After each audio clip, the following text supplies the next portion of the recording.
जब मैं आपसे बात कर रहा हूं तो ठीक तीसरे बड़े शिप पर अमेरिका ने हमला किया है, जिसमें 20 भारतीय स्टाफ हैं, नाविक हैं। 3 भारतीय नाविक मारे जा चुके हैं। उन तीनों के नाम भी बताऊंगा।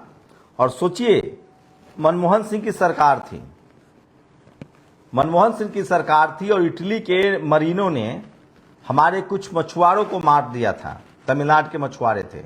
बाद में उन सभी मरीनों की अरेस्टिंग हुई थी और भारत में केस चला था और सबको बड़ा मुआवजा दिलवाया गया था। लेकिन सोचिए, आज पूरा देश जानना चाहता है कि अब क्या होगा। ये देखिए, ये तमाम खबरें देखिए, ये तस्वीरें देखिए, टीवी की खबरें हैं। ओमान तट के पास एक और जहाज पर हमला, 20 भारतीय नाविक हैं सवार। 3 दिनों में ये कौन सा हमला है? तीसरा हमला है। ओमान के निकट 3 जहाजों पर अमेरिकी हमलों में मृतक लापता नाविकों की संख्या 3 से अधिक हो गई है। अमेरिका ने यह हमले जानबूझकर किया है। भारत सरकार चुप बैठी है। इन मामलों के बीच भारत के प्रधानमंत्री मोदी के पुराने सोशल मीडिया पोस्ट वायरल हो रहे हैं। वो पूछते थे, Italian marines mercilessly killed our fisherman. If madam is so patriotic, can she tell us in which jail are the marines lodged in? ये सोनिया गांधी से पूछते थे कि मैडम बताइए कि किस जेल में वो बंद है। आज कोई टीवी अखबार सवाल नहीं पूछ रहा है, कोई बहस नहीं कर रहा है। ये कितना खतरनाक है वो आप समझिए। ये कितना खतरनाक है इस देश में, ये कितना आप समझिए। उसमें ये 3 लोग हैं जो अब इस दुनिया में नहीं रहे, वो शहीद हो गए हैं। और जिस अमेरिकी सेना ने हमला किया, जिस भारतीय नाविक तैनात था, उनमें से एक भारतीय के पिता कट्टर मोदी समर्थक है। उसने गोदी मीडिया के एक सेनापति को लिखा है, ये जो शख्स मारा गया है ये बहुत ही दर्दनाक है। और आप इसी से उम्मीद लगा सकते हैं कि किस तरह के खतरनाक खबर है, कौन जिम्मेवारी लेगा। और ये सबसे दर्दनाक खबर है जो मैं आपको बता रहा हूं। हमारे 3 लोग मारे गए हैं। ये अलग बात है कि आप उनसे सहमत होंगे, नहीं सहमत होंगे। उससे भी बड़ी बात जो मैं आपको बता रहा हूं, एक शख्स राजेश शर्मा जी इजराइल में खड़े थे। राजेश शर्मा जिनके बेटे की मौत हुई है, राजेश शर्मा जी इजराइल के साथ खड़े थे। फिलिस्तीनियों के सफाए वगैरह की वकालत किया करते थे। इजराइल के परम मित्र अमेरिका ने स्ट्रेट ऑफ होर्मुज में भारतीय जहाज पर हमले में अन्य भारतीयों के साथ इनके बेटे आदित्य शर्मा को भी मार दिया। आदित्य शर्मा हिमाचल के थे, एक यूपी के। खुद सलम मणि त्रिपाठी ने ट्वीट किया कि चौरसिया जी यूपी के देवरिया के थे।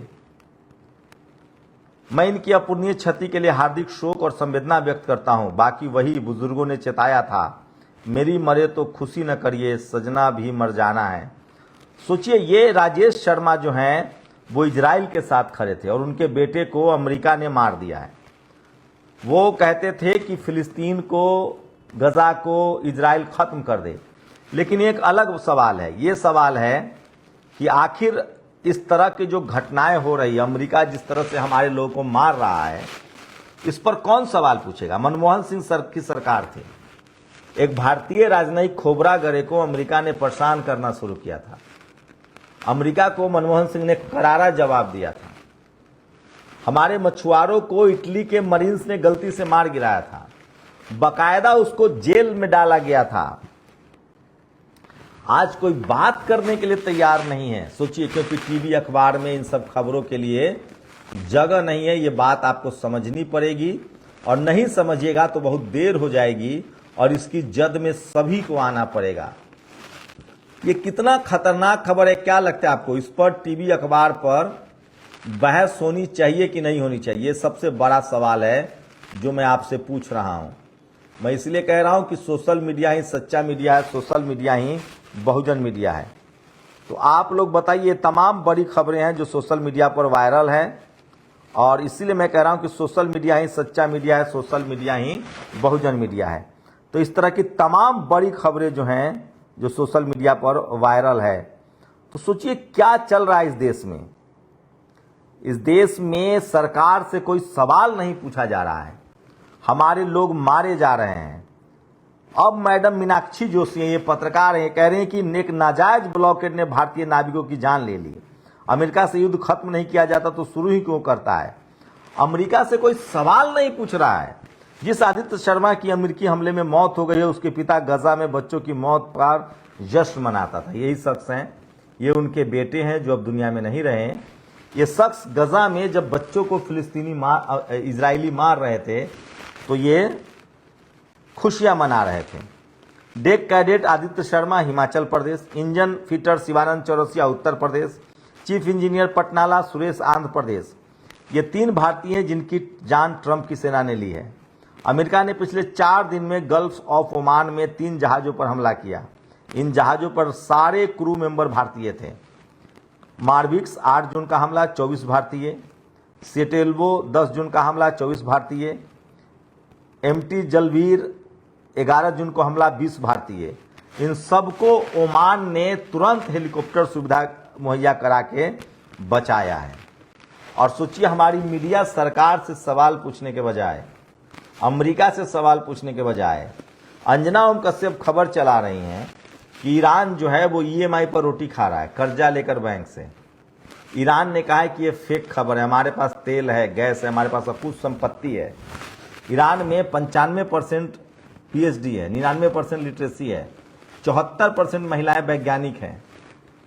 लेकिन कौन सवाल पूछेगा। अमेरिका के भारतीय क्रू वाले तीसरे जहाज पर हमला हुआ है। ये सबसे बड़ी खबर है और सबसे दर्दनाक खबर है, और सरकार से कोई सवाल पूछने के लिए तैयार नहीं है। डोनाल्ड ट्रंप किसी का सगा नहीं। वो कह रहा है कि हम ईरान को लूटना चाहते हैं, क्रूज हम खार्ग पर हमला करना चाहते हैं। वो भारत का सगा होगा। वो 1 नंबर का बिजनेसमैन आदमी है। वो खुद कह रहा है कि मैं भारत से अब पैसे कमाना चाहता हूं। भारत ने पहले हमसे कमाया, अब हम कमाना चाहते हैं। वो तो कई बार भारत के प्रधानमंत्री का अपमान कर चुका। आप लोग कह रहे हैं कि जो लोग भारत में इजराइल और ट्रंप की आरती उतार रहे थे वो जवाब दे कि हमारे लोग क्यों मारे गए।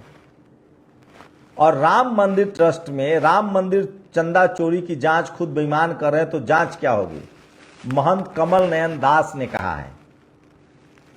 सोचिए, ये एक याद है दबदबा सिंह, एक दबदबा सिंह थे, उन्होंने एक बड़ा बयान दिया है। तस्वीर देखिए, ये बड़े आदमी, इन्होंने कहा है दबदबा सिंह के पास 2 हेलीकॉप्टर हैं, 20 लग्जरी गाड़ियां हैं, कई बसें हैं, 50 स्कूल कॉलेज पेट्रोल पंप भट्टे कोल्ड स्टोरेज है, लेकिन राम मंदिर चढ़ावे में हुई चंदा चोरी पर बोलने से डर रहे हैं।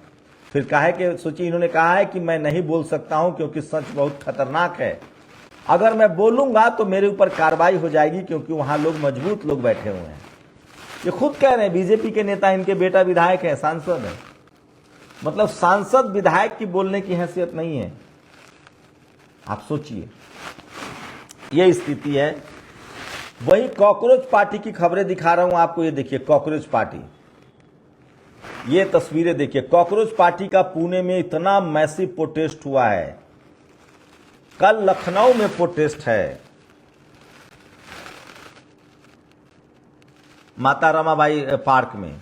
तो कॉकरोच पार्टी का पहले दिल्ली में प्रोटेस्ट हुआ, फिर इनका प्रोटेस्ट जो है वो पुणे में हुआ। आज का प्रोटेस्ट है 11 जून को, और कल इनका प्रोटेस्ट लखनऊ में है, जिसमें सोनम वांगचुक भी है। सोचिए, इस प्रोटेस्ट में वो तमाम लोग जो हिंदू मुस्लिम करने की कोशिश कर रहे थे, वो कह रहे थे कि उमर खालिद की तस्वीर है।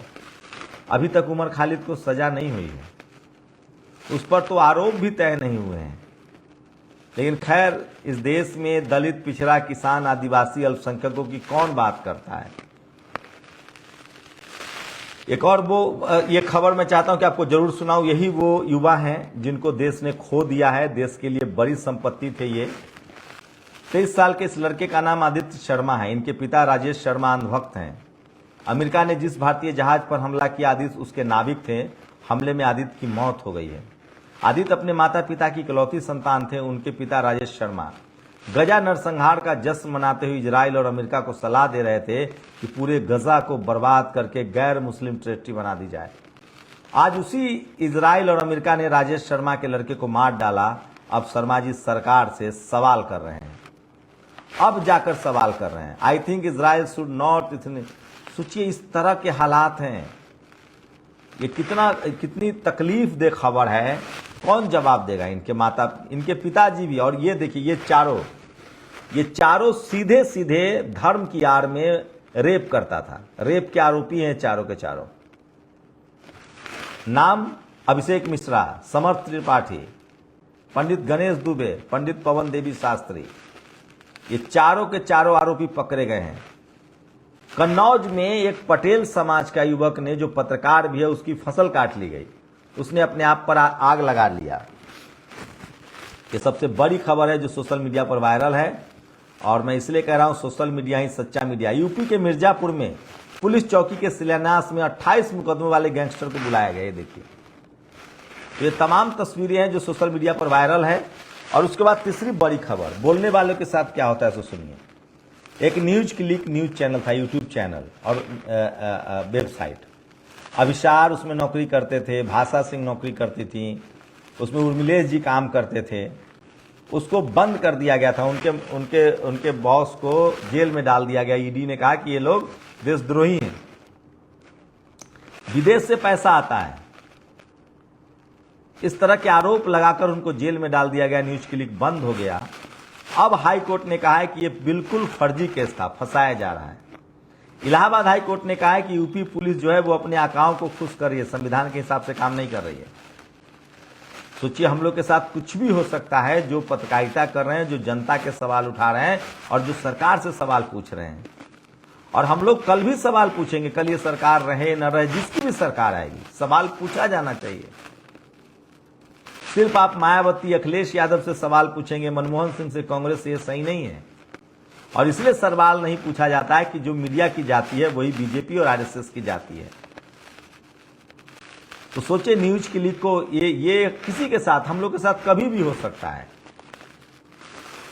और इंजेक्शन में दवा की जगह पानी, 5 गर्भवती महिलाओं की मौत। राजस्थान की खबर है, कोटा का। आप सोचिए, इसके बावजूद राजस्थान सरकार से कोई सवाल नहीं, स्वास्थ्य मंत्री से कोई सवाल नहीं, मुख्यमंत्री से कोई सवाल नहीं। देश में दलितों के साथ जातिवाद, ऊंच नीच और अत्याचार रुकने का नाम नहीं ले रहे हैं। गुजरात से, जहां देश के माननीय प्रधानमंत्री पीएम आते हैं, साबरकांठा के रूपाला गांव में दलित समाज पूरी तरह से गांव छोड़कर जाने के लिए तैयार है। ये सबसे बड़ी खबर है और कितना दुखद खबर है। और ये देखिए, ये बाबा है,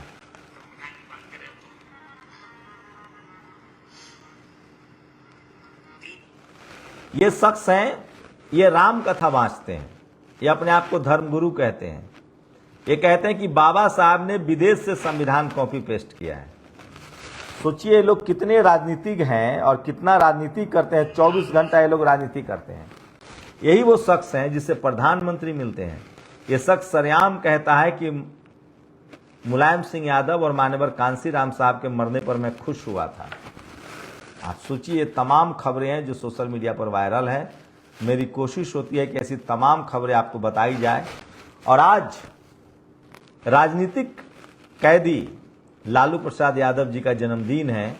धीरे धीरे जैसे जैसे बहुजन समाज पढ़ता लिखता जाएगा, अपने समाज के उन नेताओं के प्रति कृतज्ञता प्रकट करेगा, चाहे वो बुद्ध हो, कबीर हो, रविदास हो, फूले हो, पेरियार हो, अम्बेडकर हो, साहू जी हो, जगदेव बाबू हो, रामस्वरूप वर्मा हो, सोहेलाल पटेल हो, मान्यवर कांसीराम साहब हो, रामविलास पासवान हो, लालू यादव हो, जननायक कर्पूरी ठाकुर हो, चाहे करुणानिधि हो।